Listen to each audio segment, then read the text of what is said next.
DIY na perfume ng palamig sa kwarto o sa bahay. 2 kutsara ng asin. Alcohol.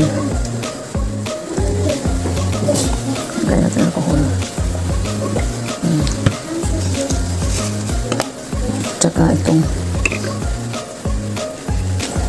fabric conditioner.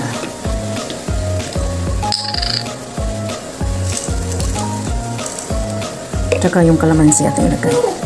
3 kalamansi. Ating ilagay ang kalamansi. 3 kalamansi.